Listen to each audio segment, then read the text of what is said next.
from the horse stance. We're gonna do shuto uke, chop block. The first thing that needs to happen for the karate chop block is the horse stance needs to shift to a back stance.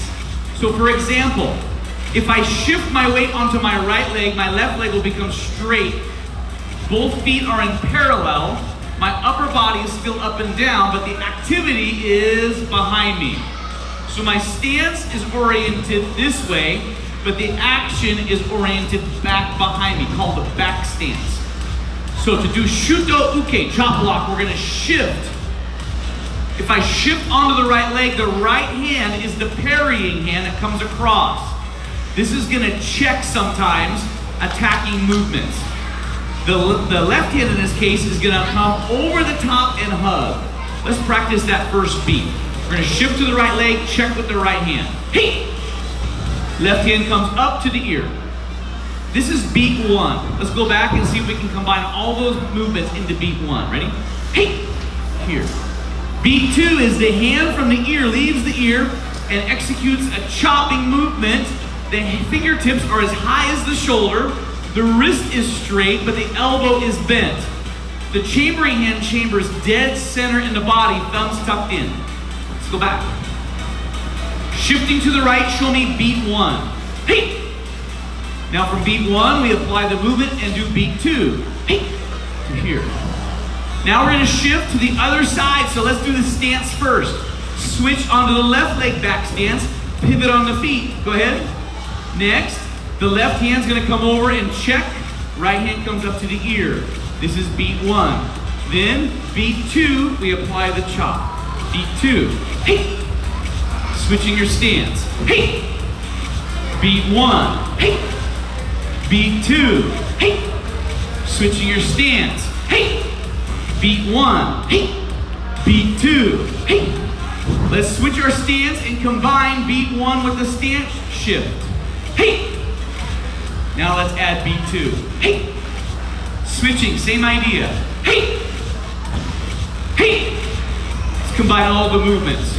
Hey! Hey! Hey! Hey!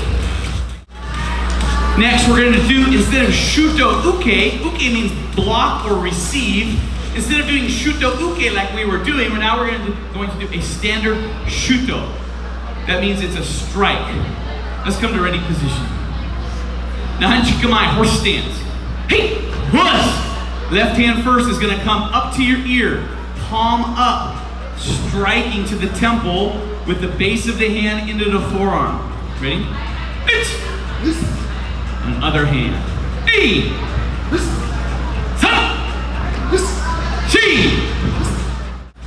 So, now we've got shuto uke, the block or receiving version. We've got shuto, the standard palm up karate chop. And now we're going to have what's called reverse chop, yaku shuto. It starts on the opposite side and it comes palm down and we strike out in front. From yoi, let's step into the hanchikamai horse stance. Hey! Horse! Left hand first. Starts with a hug and then apply the chop to the neck. Ready? Hug and strike. Now the other hand's going to come over the top, and as this one strikes, the existing striking hand comes back into the body. Ready? Hey! Sa! Chi! Go! Next, we're going to do haite, rich hand strike. From yoi, the hanchikamai, horse stance. Hey! Ridge hand strike, instead of chopping on this side of the hand, the ridge hand is striking on the inside portion of the forearm. Take your thumb and you have to get your thumb out of the way. Now we're striking from the base of the hand and wrist into the forearm. The hand starts like a punch, it opens, travels through space like a punch that's off target. But when the wrist turns over, the strike comes into the center line. Aim for the temple. Now the other hand.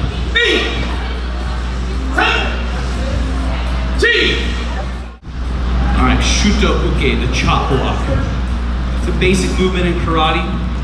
So today what we're going to do is take a look at how it may be applied, practically speaking. So we're looking at the chop block against the bad guy. Now, in Kihon's, the script is this. It's karate bad guy versus karate good guy. And the big takeaway in the application karate versus karate in Kihon's is the recipe. Because this is never going to happen in reality. We're going to find ourselves in similar combative relationships that are very lively. When you find yourself in familiar territory, your body instinctively does smart things. And so that's the concept that we're going to hopefully be capturing through the practice of Kihon 5, is build relationships that lead us into techniques that are good choices.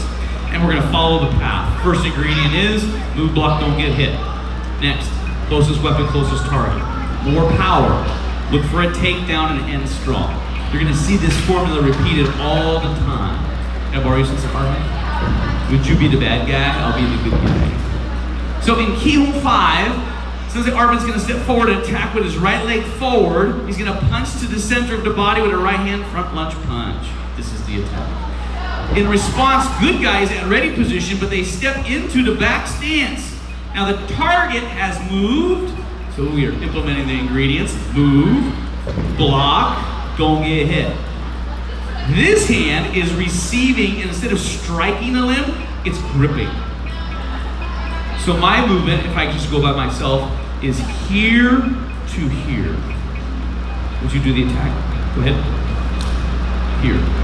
My form is that of the hand pattern. I'm still in the back stance. This hand's still chambered. Everything is same. One more time to speed it up. Go ahead. To here. So move, block, don't get hit. Bad guy right, right. Good guy right stance, right touch, left receive. All right, so we have our first ingredient, move, block, don't get hit. Let's apply it. Go ahead. Move, block, don't get hit, and it ends up in a grip. Next, closest weapon, closest target. I'm going to use my right hand that's chambered in my center to strike with. Now, the hand that has his arm is called hikite, which means pulling hand. We always practice in karate with a pulling hand. So this hand pulls his limb to my hip, but I'm going to shift from a back stance to a forward stance, applying the hikite pull, striking to the neck. So I have a weight shift, a pulling hand, and a strike to the neck. Let's do it again. Go ahead. Move, block, don't get hit. Closest weapon, closest target, applied with hikite and a stance shift. Let's smooth it out. Go ahead. To here. Little slices of this. And we build a little slice on top of a little slice. And there's a little bit of complexity, but now we're gonna throw 3 elements at you, one on top of the other. So hang tight, here comes 3 more movements. Okay, so our recipe, move, block, don't get hit. We did that. Closest weapon, closest target, we did that. Next ingredient is more power. We're gonna do more power 3 consecutive times. So we have the attack, move, block, don't get hit, closest weapon, closest target, more power number 1. The striking arm, my right, is going to change to a ridge hand strike by wrapping from the sky down to the groin. So I'm using the hand into the forearm, into the groin. So now we have move, block, don't get hit, closest weapon, closest target, more power.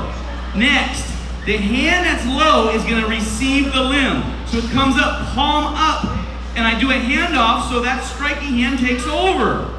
One more time. To here. Palm up, grab the limb. My back leg is my right. It's going to step on the other side of his leg. Now I have got a new back leg. This new back leg steps backwards into a horse stance, but I leave him a gift. The second more powerful strike, elbow to the ribs. Let's take a look again. Go ahead. Palm up, receive. Step once, step twice, elbow. I'm in a balanced horse stance behind him. Next, the elbow striking arm comes back, and we strike into the back of the elbow with our forearm. That's the 3rd more power. So let's take a look at the whole thing, the whole package.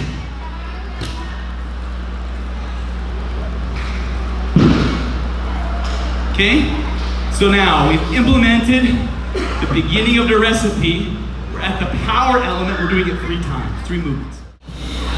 When we get to takedowns, the rule is if the bad guy wants to fall going backwards, we should take him down with a move that takes him backwards. If the bad guy is falling forwards, we should do a takedown that causes the bad guy to fall forwards. But now we're going to find find ourselves in an interesting quandary because the bad guy's hips are gonna be going backwards and their head is gonna be going forward, and they're kind of in this balanced, melting position. So let's take a look at this, at the takedown. So the bad guy does the attack. We're here, here, here, here to here, right?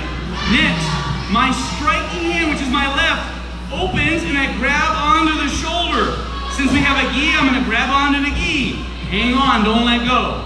Then I'm gonna break balance by pulling him backwards. And I'm gonna sweep soft part of my left instep to the back of his heel. Break balance first, sweep second. Hang on, so wherever they go, you go. Let go of the wrist. So my right hand is free, strike to the jawline with a punch. Let's do it again. Go ahead.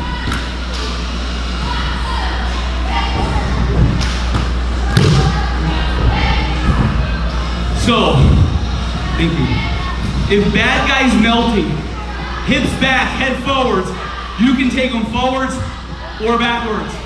Either way is fine. They're in neutral alignment. Half of them wants to go backwards, half of them wants to go forwards. You can go either way.